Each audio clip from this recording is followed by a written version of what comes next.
ao podcast da VetVets, Associação de Veterinários Veganos e Vegetarianos. Esse podcast é financiado pela ONG The Pollination Project, que tem a missão de dar suporte a projetos que visam disseminar com paixão as diversas comunidades espalhadas pelo mundo e assim beneficiar a todos.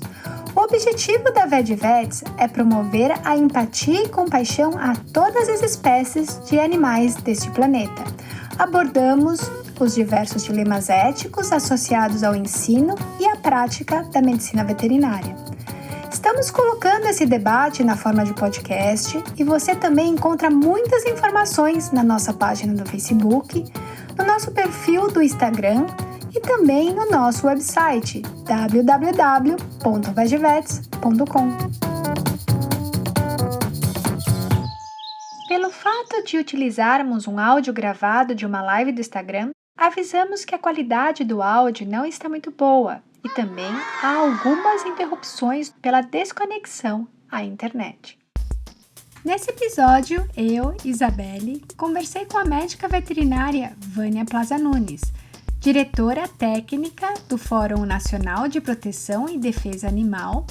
Vânia é também integrante da diretoria do Instituto de Medicina Veterinária do Coletivo, IMVC, e diretora técnica de Voluntários para a Valorização da Vida Animal. Nós conversamos sobre o ativismo animal na profissão de medicina veterinária. Confira e deixe seu comentário.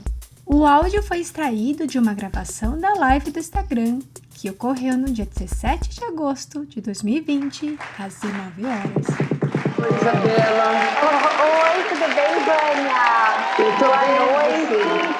Boa noite.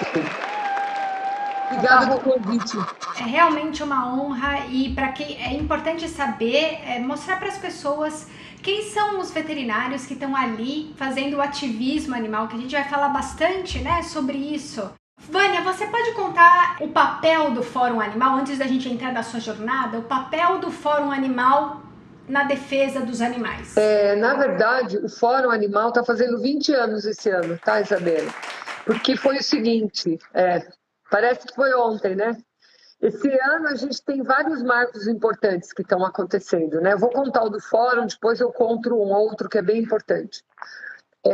Quando o Fórum Animal foi criado, a ideia foi de criar uma coalizão entre várias entidades de proteção e defesa animal no momento onde diversas, vamos dizer, científicas tinham ficado muito claras como uma possibilidade de mudança, especialmente na questão do manejo das populações de cães e gatos, né? A gente não tinha políticas públicas para isso, a gente tinha o horror que eram as eliminações coletivas de cães do Centro de Controle de Zoonose. Existia uma necessidade de lutar por políticas públicas para cães e gatos, para silvestres, para diferentes áreas específicas, né, da questão dos animais de produção. Então, essa reunião das pessoas ela foi muito importante e o Fórum foi criado por esse motivo, como um fortalecimento do movimento de proteção e defesa animal no país.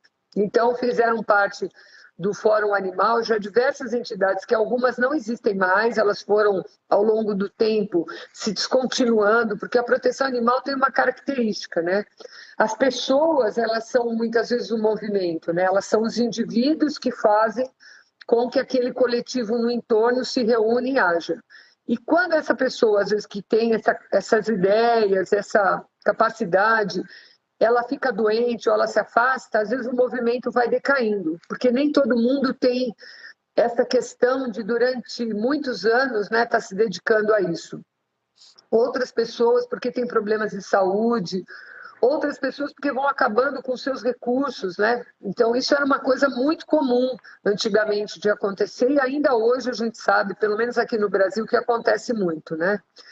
Então, eu acho que o Fórum teve esse papel fundamental do fortalecimento, de criar uma estrutura onde várias entidades poderiam estar se unindo para lutar por políticas públicas pelos animais. Então, a nossa linha de trabalho é combater todas as piores práticas onde os animais estejam envolvidos. Então, tanto faz para nós que sejam cães e gatos, animais silvestres exóticos, animais usados na experimentação em qualquer área, todos os animais de produção, onde, na verdade, a gente saiba que tem um animal de espetáculos, né, que são, ainda hoje a gente vê que isso é um fato, todas aquelas práticas onde os animais estejam envolvidos e nelas estejam crueldade, maus tratos, negligência, omissão, a gente tenta trabalhar de uma forma estruturada para mudar aquela realidade. Não é fácil, tá? Especialmente num país como o nosso, né, que é ligado à produção, como você falou, nós já somos formados, né, para endossar muitas dessas práticas, mas eu acho que não combina muito com o nome da profissão, né? Ser médico veterinário é uma questão que diz que você tem uma questão ética importante a pensar na sua formação. Embora na minha época não fosse clássico se ensinar ética, né?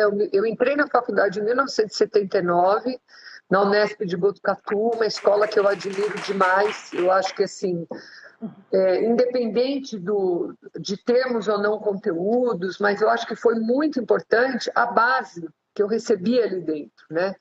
Que era uma base ligada àquilo que era importante na medicina veterinária, saber todos os procedimentos para você poder cuidar de um animal. Não importava se o animal era de produção, se ele era um animal de estimação, se ele era um animal de laboratório. O conteúdo, né, todo o nosso currículo era voltado para ser um serviço de competência, de excelência, tá? Eu ainda tenho contato com vários dos meus professores e tenho muito orgulho do que eles me ensinaram. Porque mesmo a gente enxergar coisas que nos incomodavam e a gente não poder se contrapor, muitas vezes era porque a gente não tinha argumentos, né? Então eu acho que só a vida foi dando essa possibilidade de que a gente pudesse olhar para uma realidade e querer mudar essa realidade. Certo. Tinha um gato Vânia, aqui, eu pensei que ele estava querendo colo. Minhas gatas já sumiram, é a hora delas dormirem agora. E no caso do fórum, Vânia, vocês estão aí em várias frentes, né? O fórum, quando foi criado o fórum? Qual foi a ideia? Eu vou voltar um pouquinho no tempo para você entender como é que o Fórum nasceu. Em 1995, a gente teve aqui no Brasil um evento que, à época, foi promovido pela antiga WSPA, atualmente a WAP, aqui em São Paulo, que se chamou Pet Respect. Foi um evento que trouxe para o Brasil, pela primeira vez, uma proposta de um programa de controle populacional de cães e gatos para acabar com a questão da eliminação dos animais. Quando isso aconteceu, um ano antes, a gente tinha, por várias questões, trocou a diretoria do Instituto Pasteur de São Paulo. E quando trocou a diretoria do Instituto Pasteur de São Paulo, ela começou a mudar, a gente viu que entrou um grupo que tinha uma visão um pouco diferente do anterior. Nessa época, aqui perto de onde eu moro, em Campinas, se montou um grupo para discutir, um grupo de trabalho de médicos veterinários que achavam que do jeito que o programa da raiva ia, não estava muito bom. Nessa época apareceu o Pet Respect e para nós aquilo foi a tábua de salvação, porque muitos de nós que trabalhávamos no serviço de controle animal éramos contra as práticas de recolher e matar animais, recolher e matar, recolher e matar. Eu, felizmente, quando entrei para o serviço público em 89, já não era mais feita a eliminação de animais aqui. Já em 1986, uma ONG de proteção animal, a UIPA daqui, ela entrou no canil e tomou conta do canil, não deixou mais matar nenhum animal. Então, quando eu entrei para trabalhar, já não era assim, mas eu fui daquelas pessoas que corria atrás da carrocinha para os cachorros saírem correndo, para não deixar pegar cachorro, só para você entender, já veterinária, né? Não antes. Então, em 1984, 85, eu já estava nessa questão. E isso me incomodava demais, né? Saber que eu prestei um concurso, passei, que não era o meu sonho de consumo, mas acho que fez hoje eu olho para trás e fez todo sentido. Se eu não tivesse dado oportunidade para as coisas que apareceram na minha vida, não tinha acontecido. Então, essa foi uma delas. Então, em 94 mudou o Pasteur, em 95 aconteceu o Pet Respect. E a partir daí, tem uma entidade de proteção que naquela época tinha um outro nome, depois virou a Arca Brasil, começou a fazer seminários internacionais aqui no Brasil, discutindo as questões de bem-estar animal, que foi a época de apreensão, né, e eliminação de animais das ruas. Então, o Fórum nasceu em 2000 dentro de um evento da Arca Brasil, num desses congressos que foi em Buenos Aires. Então, o Fórum nasceu, pelo que você está me dizendo, Vânia, para então ajudar no controle populacional de cães e gatos. Não foi só isso, existiam outras demandas. Por exemplo, tinha um grande trabalho que algumas ONGs, por exemplo, a SOSED, que a Sônia Fonseca, que é bióloga, foi a primeira presidente e é presidente vitalícia agora do Fórum. Ela já saiu, voltou, agora ela é presidente vitalícia. Ela era da SOSED, que era a Sociedade Zoófila de São Paulo. Essa entidade, na verdade, ela trabalhava muito no combate de animais de circo, animais de carroceiro na cidade de São Paulo, tá? E aí ela, por exemplo, tinha uma outra linha de trabalho. Apareceram outras pessoas que trabalhavam com silvestres e todos se encontraram nesse evento, porque esse evento foi muito transformador, né? A gente teve várias coisas que aconteceram num período de tempo aqui no Brasil que fizeram com que as pessoas achassem caminhos para acabar com essa matança de animais.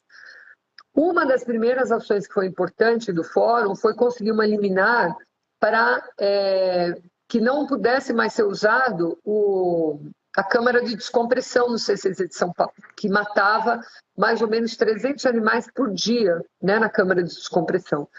Então, a partir desse movimento, que já foi em 2000, foi tudo assim, as coisas estavam acontecendo separadas, as pessoas se uniram, se fortaleceram, o Fórum já entrou com a ação e essa ação foi vitoriosa. A partir daí, ele começou a ganhar uma importância muito grande, porque no Brasil inteiro tinham vários lugares onde essa matança acontecia das piores formas possíveis. Aqui mesmo, quando eu fui começar a ajudar, né, em 85, quando essa ONG foi fundada aqui, eu ia lá ajudar para cuidar dos animais, tal, como uma voluntária, lá no Canil. Eles matavam os animais com choque. Então, assim, eu cheguei a entrar nos lugares onde os animais ficavam, era muito ruim, e tinha o material que eles usavam para dar o choque. Quer dizer, enlouquecia a própria pessoa que tinha que fazer isso, porque tinha que fazer um por um, né? Fazer 2 polos, molhar o animal e ligar aquilo na tomada, o animal se estribuchava e caía morto no chão. Eles fazem isso hoje ainda com animais que são usados para retirar a pele, né? E ainda existe esse método. Provavelmente isso acontece em muitos lugares. Aqui no Brasil a gente não tem notícia desse tipo de prática para esses animais, mas com certeza, como você está dizendo, a gente pode ser surpreendido a qualquer hora por questões assim. Então, o começo do Fórum foi assim. E a partir daí começou a se lutar muito por políticas públicas, especialmente na cidade de São Paulo, porque a sede do Fórum era em São Paulo, né, na cidade de São Paulo. Então, a luta pela mudança, pelo fechamento da Câmara de Descompressão, pela implantação da morte dos animais por injeção letal, porque era importante, porque assim, enquanto tinha um grupo de veterinários que queria que mudasse, tinha outro grupo que queria que continuasse igual. Por quê? Porque quem fazia esse trabalho não eram os veterinários, eram os funcionários. Os veterinários só supervisionavam, mandavam os funcionários fazer e de vez em quando ia lá e coletava uma amostra ou outra, ou mandava os funcionários coletar para pegar os cachorros e fazer exame de raiva. Ninguém se envolvia. A partir do momento que a gente começou a lutar, a gente lutou para falar assim, então, é o veterinário que tem que fazer. Então, hoje, isso que eu vejo as pessoas, não, porque é o veterinário que tem que fazer, é o veterinário que tem que fazer. Então, lá atrás, a gente teve que dizer que era o veterinário que tinha que fazer a morte dos animais no CCZ. Para você ver como é difícil, né? As pessoas acham que é assim, é fácil. Não, você muitas vezes construir um caminho para você chegar num lugar onde você luta para que não tenha mais morte, a gente teve que passar por esse de que tinha que parar de matar de uma forma cruel e matar de uma forma mais humanitária, para junto lutar para ter programa de castração, porque a gente já tinha começado, né? a lutar por isso. A Rita Garcia, né, que é uma veterinária extraordinária, que você conhece tão bem, ela em 86 já fez o primeiro mutirão de castração em Taboão da Serra. Em 97, a Adriana Vieira fez em Guarulhos e eu comecei a fazer aqui. A Rita ficou mais 2 ou 3 anos, depois saiu, foi trabalhar na Prefeitura de São Paulo. E a gente continuou aqui até 2001. Aí, quando o então secretário de Saúde aqui quis acabar, em Guarulhos só foi naquele ano. Eu pedi para sair do meu serviço, porque senão eu ia dar conta dele, né? Porque eu levei anos estudando, entendendo, a hora que achei o caminho, fui lá para implantar, que estava indo super bem, que tinha parceria de todos os veterinários da cidade, o cara viu que estava fazendo muito sucesso, então era melhor não fazer mais. Mas aí já tinha começado, né? Tem várias pessoas entrando aqui, tem a Larissa acabou de entrar, o pessoal da Perifa Vegana de São Paulo. Aí tem uma pessoa que fala, faço Unesp, medicina veterinária não é, na Unesp Jaboticabal. Muitas vezes fico muito desanimada porque o curso é muito voltado para a produção animal. Mesmo a faculdade oferecendo disciplinas fora disso. Não sei como lidar com isso. Eu acho que assim, olha, a formação clássica que está lá e que você tem que cumprir, você tem que cumprir. Só que não quer dizer que você não possa lutar por mecanismos. Por exemplo, na minha época não tinha muito o que tem hoje como uma possibilidade que eu acho super importante, que são os grupos de estudo que se fazem, né? Então, por exemplo, eu gosto de silvestres, então vou formar um grupo. Eu gosto da área da medicina veterinária do coletivo, então vamos formar um grupo. E aí sempre tem um professor, lógico, de referência, né, que é mais apoiador, um grupo de bem-estar animal. Então hoje eu vejo que as escolas de veterinária, sejam as boas escolas, as escolas mais tradicionais, ou as escolas particulares, e que os alunos sentem falta desses conteúdos, eles têm essa autonomia. Então, preciso usar isso. Isso é super importante, porque é através disso que você vai trazer pessoas que vão poder contribuir com conteúdos. Tudo bem que a pessoa vai contribuir com um tema, um assunto, né? Mas aquilo pode ser o despertar para você poder seguir. Hoje também, Isabelle, diferente do que tinha antigamente, hoje tem muita conferência, seminário, palestra, workshop, roda de conversa, tudo que você quiser. Antes da pandemia tinha que ir, agora não, é tudo na internet. Então tá cheio de conteúdo maravilhoso também, né? Que as pessoas precisam acompanhar. E assim, eu acho que para a gente mudar, a gente tem que fazer esse fortalecimento, tá? Isso para mim está ficando cada dia mais evidente, que é assim, eu vejo as pessoas reclamarem, o pessoal da proteção animal, eventualmente os alunos, como essa pessoa querida aí da Unesp de Jaboticabal, que é uma excelente escola, tenho amigos que são professores lá, quase estudei lá, acabei indo para Botucatu na hora de escolher, na minha época você podia escolher onde você queria, escolher Botucatu. Eu acho que, na verdade, a gente tem alternativas. O que a gente precisa é assim, ó, se eu tenho vontade no meu coração, se eu quero conhecimento para eu saber o que eu vou fazer, eu tenho que pôr a mão na massa e fazer. Qual que é a mão na massa? Cria um grupo, reúne um coletivo de pessoas. Mas precisa muitas? Não, 2, 3. Reúne, faz uma proposta, liga para as pessoas, procura as pessoas. Agora no Facebook, Instagram e essas coisas, você acha facinho as pessoas. Eu quero discutir um grupo de dieta vegetariana na veterinária. Ótimo, manda brasa. Eu acho que assim, hoje as ferramentas estão aí. Se a pessoa não pode ir lá, faz virtualmente. Antigamente, Isabela, a gente não tinha esses mecanismos. Isso é uma coisa muito recente. Não dá para dizer nem que é uma coisa do início do século XXI. Não, isso é uma coisa de 5 anos para cá, 6 anos para cá, 10 anos no máximo, né? Antes, a gente fazia toda a mobilização, então a gente fez publicação, a gente fazia reunião, a gente fez manual, a gente foi conseguindo criar um caminho. E criar um caminho significa que você tem que sair da sua zona de conforto. Se você ficar sentado aqui e não fazer nada, não vai mudar nada. Não vai mudar nada. E assim, o mundo não nasce pronto, é a gente que faz, sabe? É a gente que faz o mundo e a gente faz o mundo no caminho que a gente resolve ir. O que eu vejo hoje é que todo mundo critica, acha ruim, porque o governo está fazendo isso, o governo está fazendo aquilo. Olha, eu sou veterinária, eu estudo todos os dias da minha vida faz, sei lá, 30 e tantos, 40 anos. Se eu juntar desde a época que eu comecei a estudar na faculdade. Mas, assim, eu tenho que ter interesse, eu tenho que parar, eu tenho que entender, eu tenho que pensar. Outra coisa, eu tenho que olhar a transversalidade de outras disciplinas que a gente não tem. Não tem. Então, assim, como que eu conheci o Renato Pulso? Lendo o livro dele. Li o livro dele. Eu vi lá, oxa, um livro no Brasil de ética e bem-estar. Peraí, deixa eu comprar aqui para ler. Li o livro, achei muito interessante. Tinha alguns pontos que eu disse para ele já, que eu tinha algum incômodo. E aí, quando alguma coisa me incomoda num lugar, eu tenho que ir lá e ficar lendo, entendendo e buscando outras coisas que vão me ajudar a entender aquilo, né? E assim a gente vai conhecendo as pessoas. Então, assim, eu acho que o que falta é, de fato, ter vontade de fazer a diferença no mundo, né? Então, eu acho que a veterinária não vai mudar se a gente, quanto estudante, se a gente, quanto profissional, não for dizer aquilo que contrapõe o outro. Olha aqui, vai ter uma discussão dos veterinários, tudo a favor de rodeio. Ótimo. Você é a favor? Não, eu sou contra. Você está convidado para ir? Então, estuda.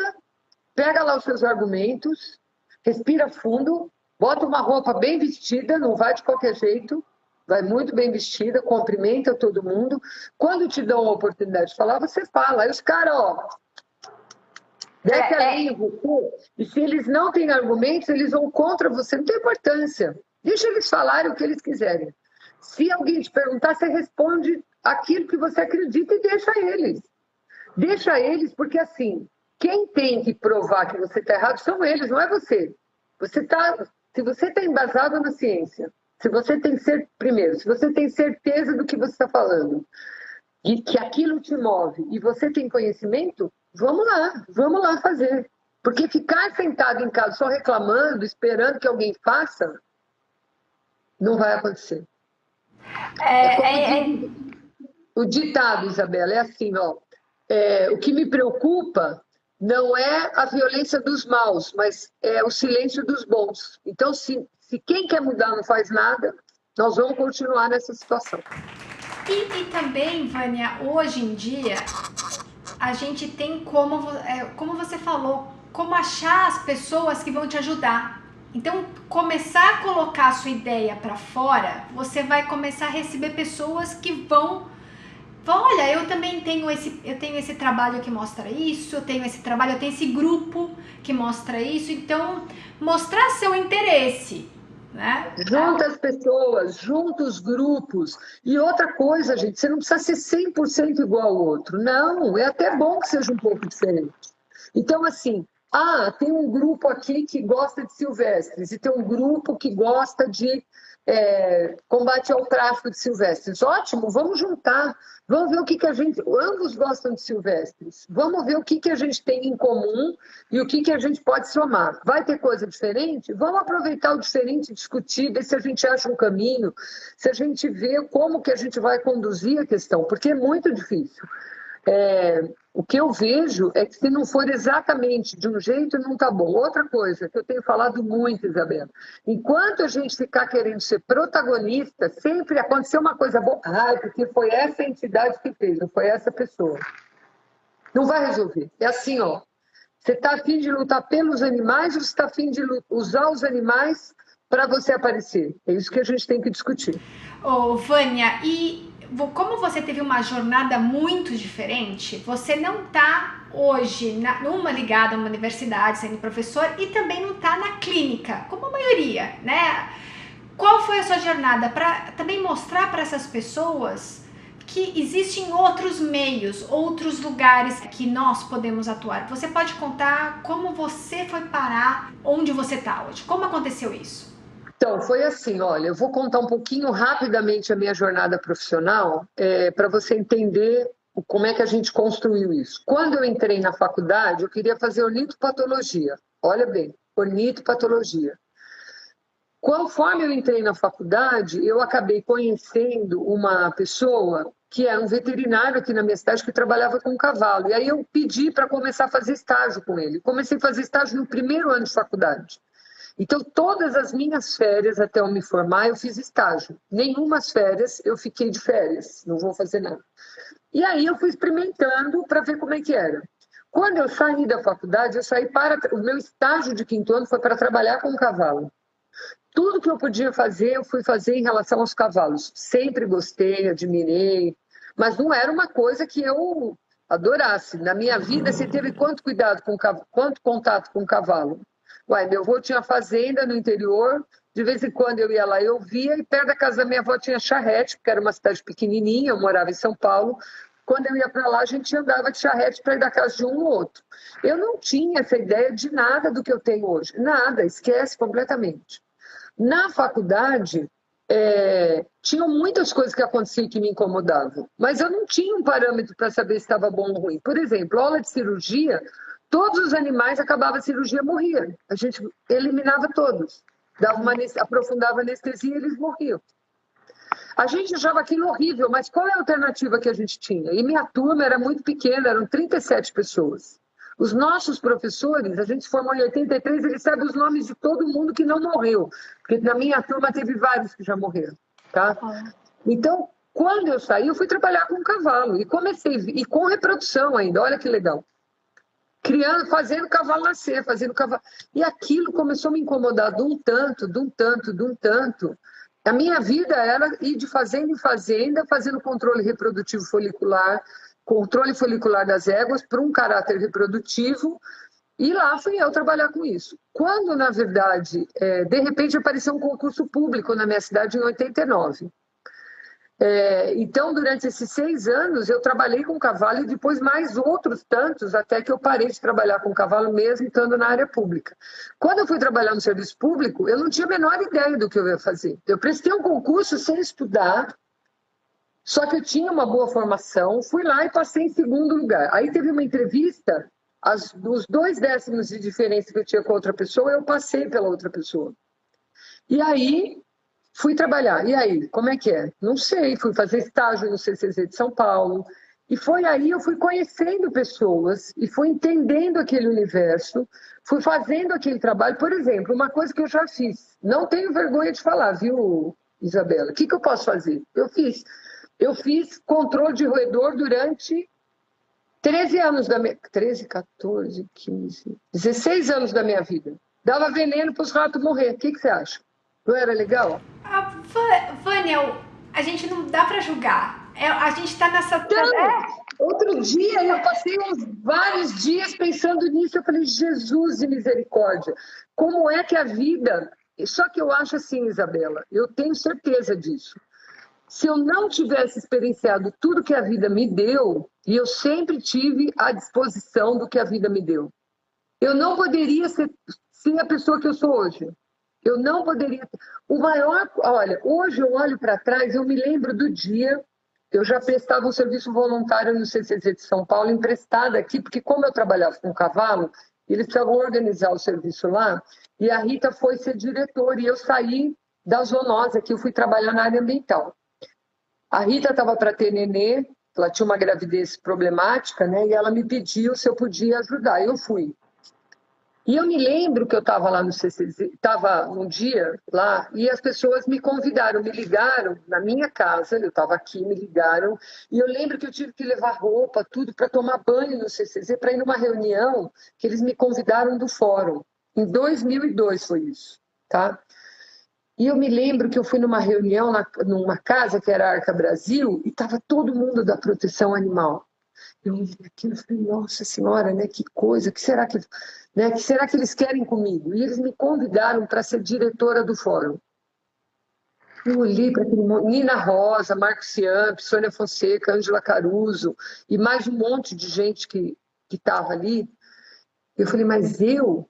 Não, é verdade, porque, olha, a gente precisa, você trabalha com essa parte de grandes animais e também você trabalhou no CCZ. E o Celso Pinto, que é professor lá na Uniso, ele cuidava da parte de silvestres no fórum, né, que é um amigo muito querido. E aí eu fui ser diretora junto com ele, comecei lá no fórum nesse caminho. Mas o que eu posso te dizer é que, mesmo assim, eu também não sabia todos os caminhos.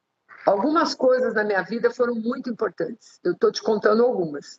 Uma outra coisa que foi muito importante para mim, mas que fez todo sentido, foi quando eu pude fazer um curso de bem-estar animal. Eu fiz uma pós-graduação em bem-estar animal com a professora Anabela Pinto, que era professora lá na Universidade de Cambridge. Ela montou um instituto para dar curso online de bem-estar animal, porque ela morava lá e a gente estava em outros países, tinha gente de vários lugares.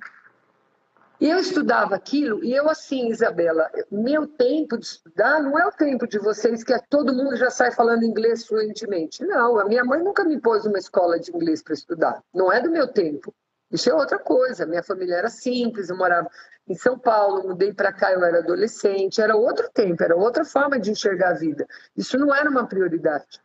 E aí o meu inglês era assim, ó. Aí eu tenho um amigo que é veterinário, mas que não trabalha mais como veterinário. Ele foi veterinário de uma multinacional, porque ele teve um problema nos olhos, ele trabalhava com microscopia eletrônica, não podia mais, teve que se aposentar. E aí eu falei para ele, Sérgio, você não me ajuda? Eu queria tanto fazer esse curso. E ele foi, assim, ele é meu padrinho de casamento, é padrinho do meu filho, e graças a ele eu consegui fazer o curso, porque daí ele me ajudava a estudar. Tinha coisa que eu não sabia, ele me ajudava, eu ia traduzindo, pegava o dicionário e fiz um curso inteiro de bem-estar animal desse jeito que você está vendo, tá? Desse exato jeito que você está vendo, tá? E isso, quando eu lia aquilo, estudava, eu ficava numa alegria. Sabe quando você vê uma coisa, você lê uma coisa, você fala, gente, alguém está dando resposta para tudo que eu não soube a vida inteira, né? Porque eu já sabia da ciência, eu já tinha visto lá atrás com o Marcos Ciampi.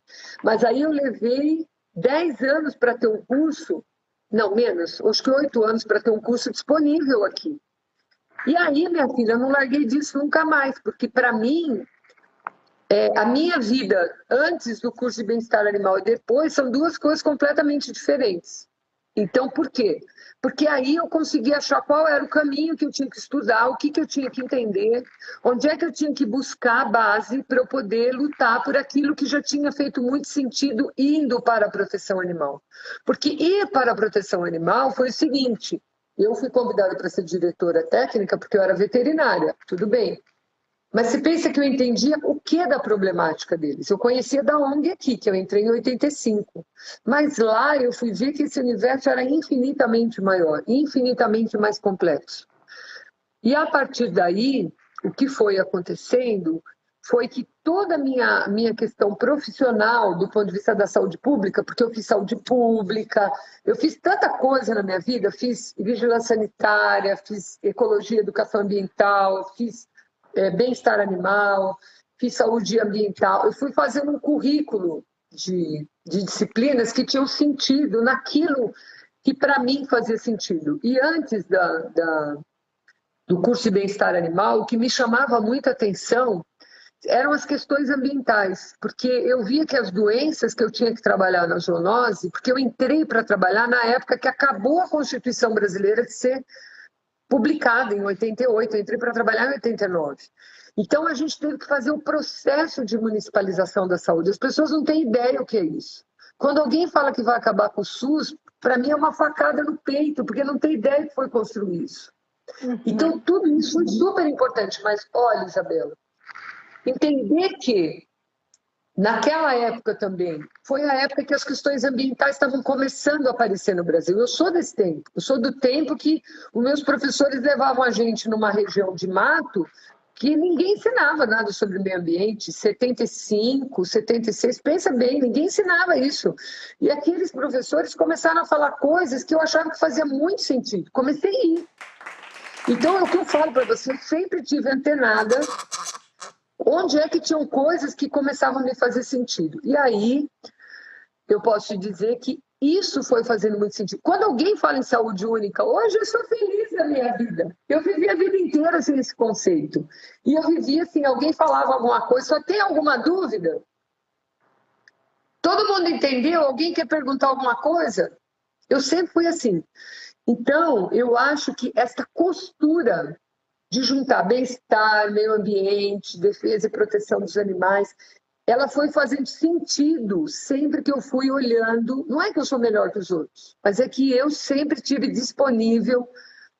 Eu sou uma pessoa disponível. Se você chegar para mim e falar assim, Vânia, eu estou precisando muito de uma coisa assim, assim, você pode me ajudar? Eu vou largar o que eu estou fazendo para ir fazer, entendeu?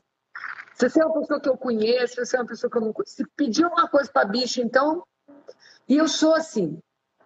E eu acho que foi achar um espaço onde eu me senti útil, porque eu tenho essa necessidade. Eu tenho a necessidade de ser útil. Então, quando você fala assim, qual é o caminho? Olha, primeiro que o caminho tem que estar no seu coração. Se você, na verdade, tem alguma coisa que te move, você tem que dar atenção. E no caso da proteção animal, antigamente não existia uma profissionalização. O meu trabalho todo, em todos os lugares, é voluntário. Mas hoje, várias organizações contratam os profissionais. Então, hoje a gente tem veterinário, biólogo, a gente tem jornalista, a gente tem zootecnista, a gente tem estagiário, a gente tem voluntário, a gente tem um universo de pessoas que trabalham hoje na proteção animal. Por quê? Porque aquela proteção animal antiga, de mulher louca, descabelada, não sei o que, não existe mais. Pode ser até que ela exista num lugar ou outro. Mas a proteção animal hoje é uma ação fundamental e que está garantida, que a gente pode participar. Está garantida desde a formação da Organização Mundial de Saúde.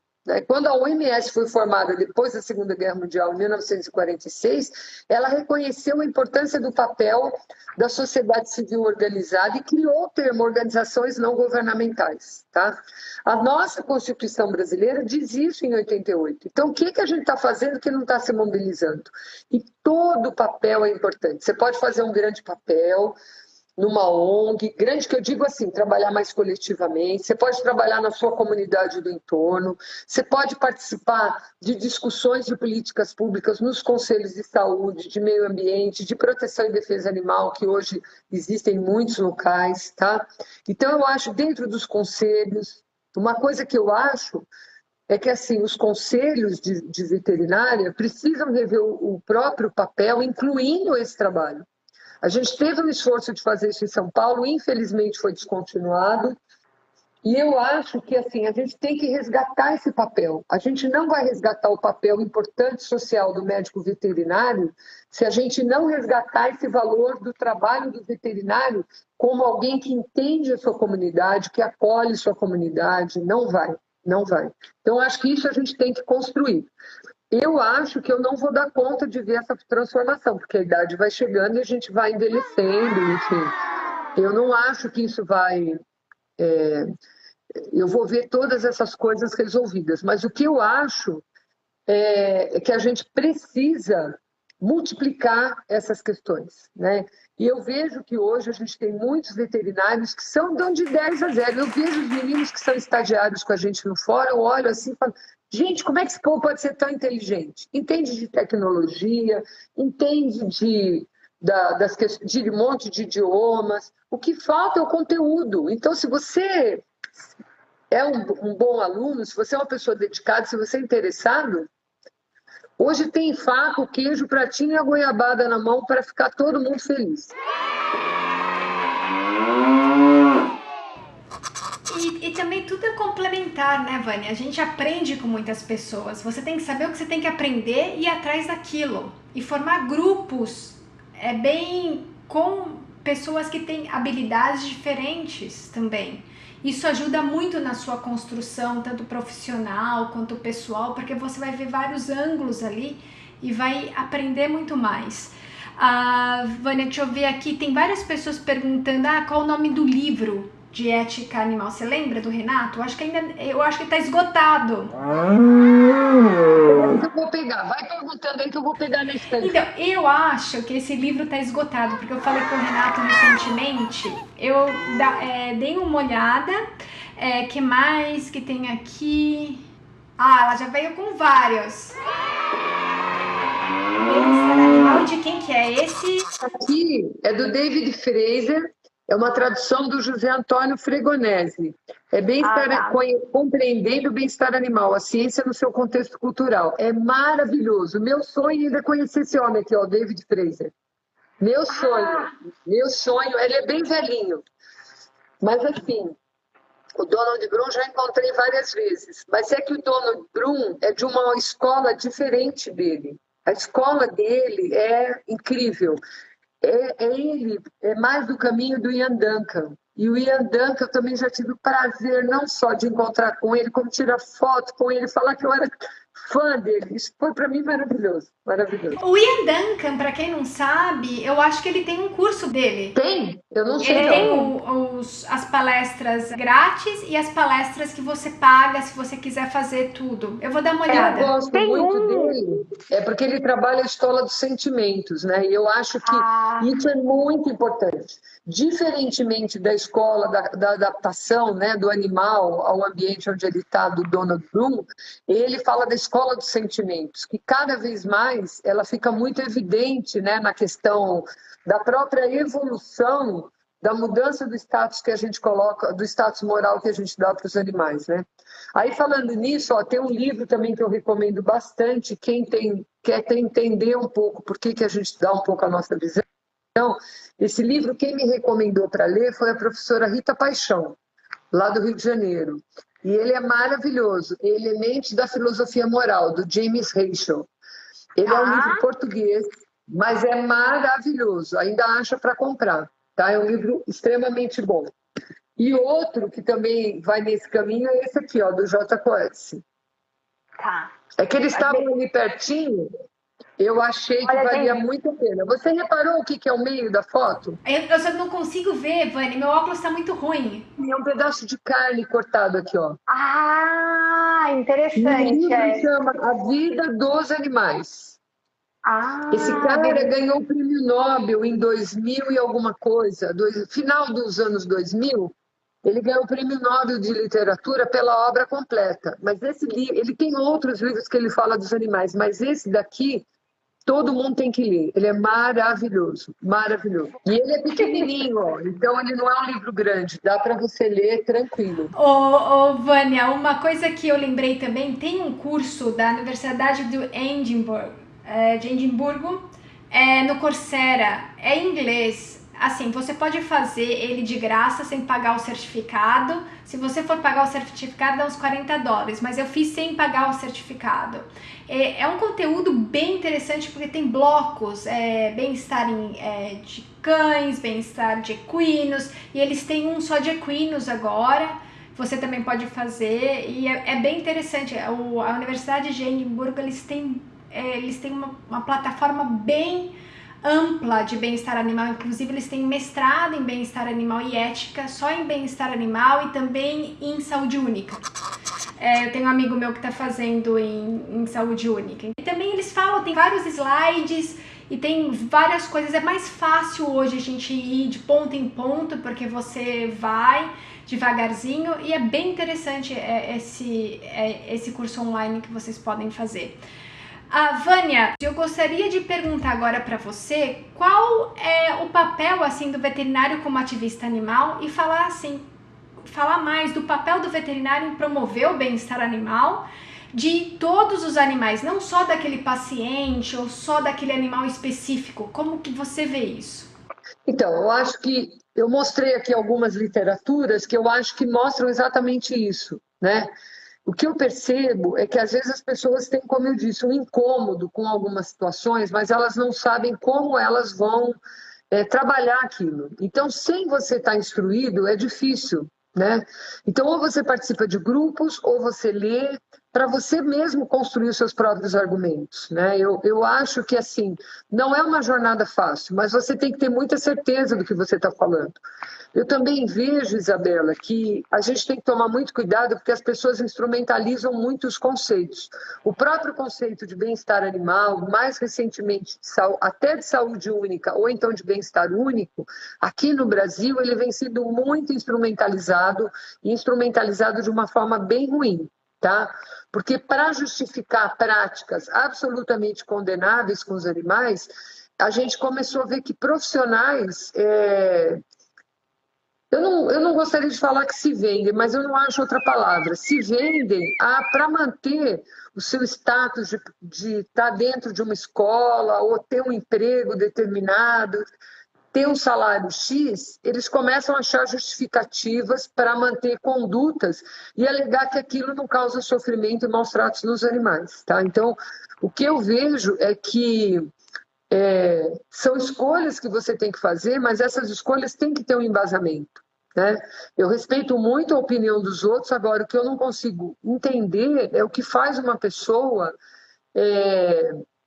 sair de uma série de argumentos e chegar num resultado completamente equivocado durante a trajetória só para justificar coisas erradas, né? Então, por exemplo, a gente viu mudança na lei que você pode ter rodeio e vaquejada, considerar práticas culturais e desde que seja mantido ciência do bem, que seja mantido os princípios de bem-estar animal.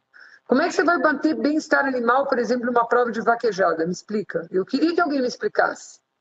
E aí, quando você vai olhar, o que as pessoas fazem, elas fazem um recorte num pedacinho e acham que está justificado. Porque, por exemplo, eu vou usar o exemplo da vaquejada. São 2 animais envolvidos. Na verdade, 3, né? Porque é o boi, o cavalo e o ser humano. E nós somos animais. Então, são 3 indivíduos ali envolvidos. Muito bem, qual é a preocupação deles? Fundamental, no cavalo e no humano. O boi, que é o terceiro da história, se arrancar o rabo, quebrar a perna, ele se machucar, sair manco, não tem problema. O boi não importa, porque ele já ia ser morto mesmo. Então, isso assim, que é a justificativa, não? Um sofrimento a mais ou a menos. Agora, não se fique, então, o cavalo é tratado dentro de uma redoma de vidro. Claro que não. O cavalo é preparado também, na base da pancada, na base do uso de uma série de treinamentos e produtos absolutamente equivocados, mas ele acaba tendo seu valor, por quê? Porque ele ganha uma prova, o cara ganha dinheiro e ainda ele pode ganhar mais dinheiro usando o animal como um reprodutor, por exemplo. Né? E um reprodutor que você pode colher sêmen, fazer inseminação, você pode vender a cobertura, você pode vender o animal que tem um valor. Então, na verdade, não é de fato algo feito pelo animal, é feito pelo interesse econômico e status que aquele animal vai dar. E aí as pessoas põem a ciência do bem-estar animal no meio disso, dizendo que tem bem-estar animal, que os animais são bonitos, o pelo é bonito, são bem cuidados, tem uma boa alimentação, o caminhão que transporta eles é um caminhão novo, bonito, cheio de pintado, não sei de que cor, com que tipo de revestimento. Entendeu? É tipo coisas desse tipo, e outras tantas. Quer dizer, eu estou usando isso como exemplo. Então, eu acho que essa questão de você lidar com essa demanda é uma demanda que faz com que você tenha que ter muito equilíbrio, conhecimento, né? Estar disponível para ir em situações onde, na verdade, as pessoas não vão te tratar bem, muitas vezes não vão te respeitar profissionalmente, infelizmente. E saber que você vai encontrar com colegas que pode ser seu colega de turma. Alguém colocou aqui, sou estudante de veterinária também e vegana. Vejo muita dificuldade em fazer ativismo devido à aspereza dos professores e colegas da agro. Como não sofrer com a cultura do cancelamento? Então, eu acho que assim, tem que arranjar seu grupo. Você tem que arranjar seu grupo, fazer seu trabalho, mostrar seu trabalho, né? Olha, eu estou aqui, estou fazendo o meu trabalho, você está incomodado? Faz o seu e mostra o resultado do seu trabalho. Em geral, quem, na verdade, tripudia em cima dos animais, quer ganhar dinheiro em cima dos animais, quer comprometer a vida dos animais, são pessoas que já têm um perfil que não é um perfil muito interessante do ponto de vista de serem pessoas mais dóceis, mais calmas, né? Então, você tem que saber conviver. Fora o fato de que muitas vezes estão ligadas a outro tipo de práticas que também não são muito legais. Eu não gostaria de ficar citando todas, mas a gente tem visto que tem um perfil de pessoas que se colocam, né?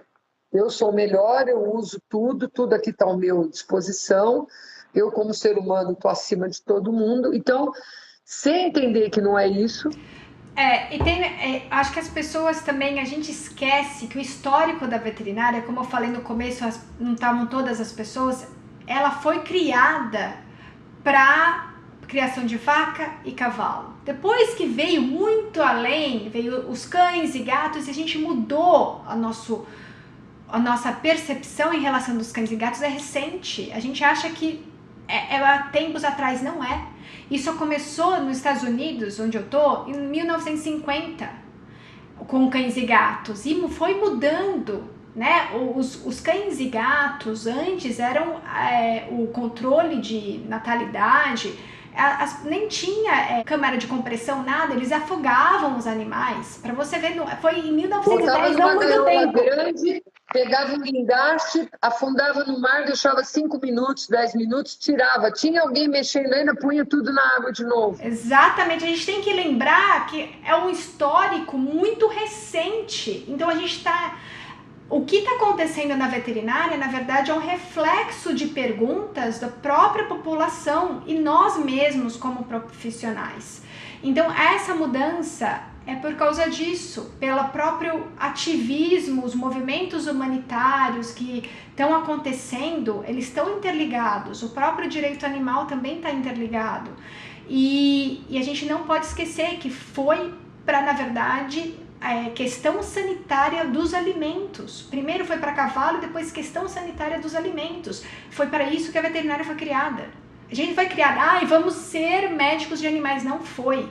Isso que a gente tem que ter em mente. A profissão não era nem médico veterinário, isso é uma coisa bem mais recente, né? Que foi criado quando a profissão de veterinário em 68 foi reconhecida. Eu já tinha nascido, né, quando a profissão foi reconhecida.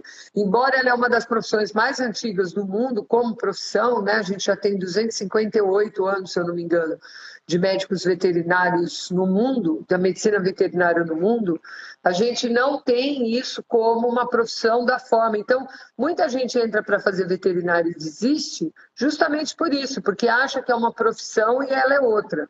Cabe a gente direcionar a profissão para outro lado, porque o que eu vejo hoje é que a veterinária ela faz duas coisas. Primeiro, ela cria veterinário para trabalhar na clínica e ser um especialista, porque o conteúdo é muito reduzido e ele tem que se especializar. E aí ele depois tem dificuldade de emprego. E competição, né, no Brasil, que é uma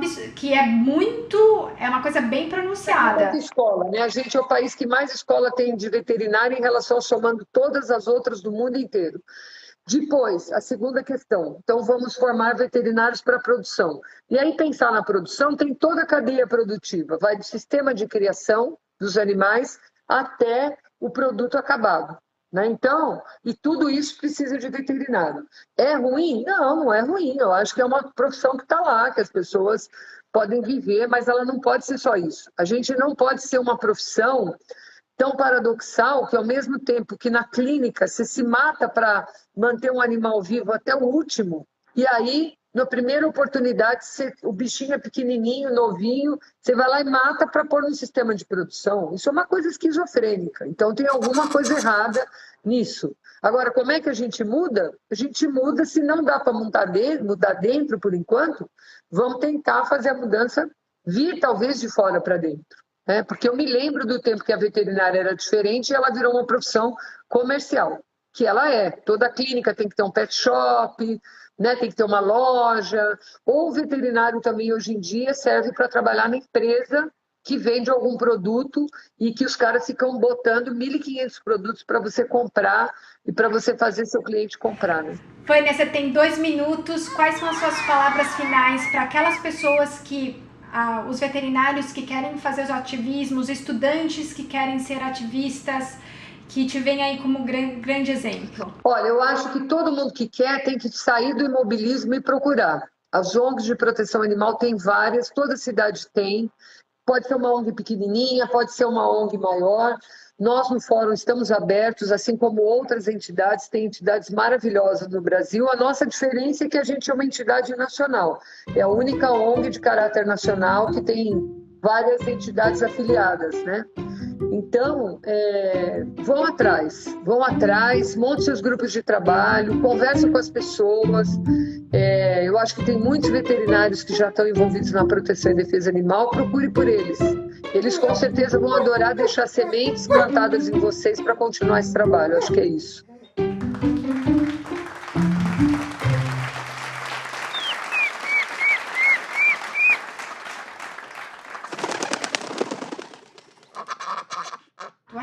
Eu acho que está esgotado. Então, eu acho que esse livro está esgotado, porque eu falei com o Renato recentemente. Obrigada por escutar o episódio do nosso podcast. Espero que você tenha gostado. Se inscreva no nosso podcast para receber as atualizações dos nossos episódios. Veja também nossa página no Facebook e perfil no Instagram. Muito obrigada e até a próxima. Eu acho que está esgotado.